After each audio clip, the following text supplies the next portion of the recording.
In July 2018, leaders of NATO's 29 member countries gathered in Brussels, expecting the usual closed-door speeches and carefully worded communiques. What they got instead was Donald Trump standing up at breakfast, looking across the table at his closest allies, and warning that if they didn't start spending at least 2% of their GDP on defense immediately, the United States might go its own way. If all NATO members had spent just 2% of their GDP on defense last year, we would have had another $119 billion for our collective defense and for the financing of additional NATO reserves. The translators froze. The cameras outside the door were still setting up, and in the space of a few minutes, the polite, pre-planned agenda collapsed. Some leaders whispered that he was bluffing. Others were already calling aides back home. But by the end of the summit, every NATO member had agreed to increase defense spending faster than planned. That scene, chaotic as it looked, was pure Trump. Unfiltered, high pressure, and impossible to ignore. It showed why, in global politics, he can be so hard to beat. 6 years later, he's back in the White House and using the same raw style, only bigger. The first months of his second term have been a blitz of moves that no one else could pull off without a year of planning. Slapping a baseline 10% tariff on almost all imports, threatening 145% rates on Chinese goods, calling an Alaska summit with Vladimir Putin to wrap up the war in Ukraine, pulling the United States out of the World Health Organization, freezing billions in foreign aid, and even hosting a surprise peace deal signing between Armenia and Azerbaijan after decades of conflict. Each move landed without warning, threw other governments off balance, and made them respond on his timeline, not theirs. That's one of his oldest tricks. Create a clock only he controls, then force everyone else to race against it. Foreign ministries and newsrooms call this agenda capture, but for ordinary people, it's easier to see it as stage management. Trump treats the world like a set where he's the producer and lead actor at the same time. He's not just pushing policies, he's creating them. A tariff announcement becomes the cliffhanger. A handshake with a former enemy becomes the closing scene. And by the time critics explain what the deal didn't achieve, the audience has already seen the image, heard the headline, and moved on to the next plot twist. That's exactly how the Armenia-Azerbaijan signing played out this year. The region has been locked in bitter disputes for more than 30 years, with Russia, Iran, the EU, and the US all circling as mediators at different times. Then, out of nowhere, Trump invites both leaders to Washington, puts them in front of cameras, and gets them to sign a declaration. The real negotiations about borders, trade routes, and security guarantees are still ongoing, but the moment is his. To millions who don't follow Caucasus politics, the story is simple. Trump brought peace. Whether that's fair or not is beside the point. In the arena of perception, he's already won that round. This ability to turn politics into a show is reinforced by his mastery of modern media. During his first term, he used Twitter like no president before him, bypassing the press to speak directly to supporters, praise allies, and insult rivals in the same feed.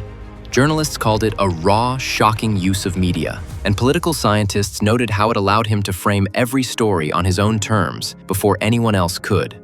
Now, with Truth Social as his main stage, the mechanics are the same. Say something big, force reporters to cover it, then claim credit for driving the conversation. It's not about having everyone agree, it's about making everyone respond. But spectacle alone doesn't explain why he's so effective at getting results. Behind the drama is a consistent negotiating style. He likes to start with demands so extreme they sound impossible, then settle for something smaller that was his real goal all along. Psychologists call it the door-in-the-face technique. The first ask shocks you, the second one feels like a relief. In practice, it means starting a trade dispute with a universal tariff, then dropping most of it in exchange for concessions he wanted anyway. That's how the 2025 tariff blitz worked. The world was relieved to be spared the worst, but China's rates ended up higher than before, and several countries quietly agreed to side deals. He's been doing versions of this for years. With NATO, the breakfast outburst in 2018 was the impossible ask: spend more now or lose America's protection. The compromise that followed was still a major win.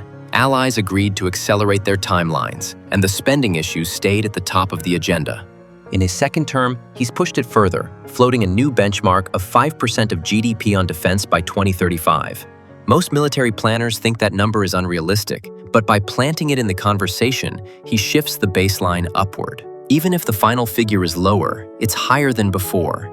That same approach shapes how he deals with adversaries. In his first term, he met Kim Jong-un 3 times, stepping across the DMZ in a made-for-TV moment that no sitting US president had ever attempted. North Korea kept its nuclear program, but the images broadcast worldwide told a simpler story: 2 sworn enemies shaking hands. It didn't solve the problem, but it reframed it on his terms. Now, with Russia and Ukraine, he's trying to do something similar: set a date, propose an outline for a ceasefire, and dare anyone to be the one who walks away from peace. What makes this work on the home front is the story he tells his base. It's not complicated. The world is full of corrupt elites, dangerous outsiders, and weak leaders, and he's the only one willing to take them on. Every policy, every fight, every controversy gets folded back into that narrative.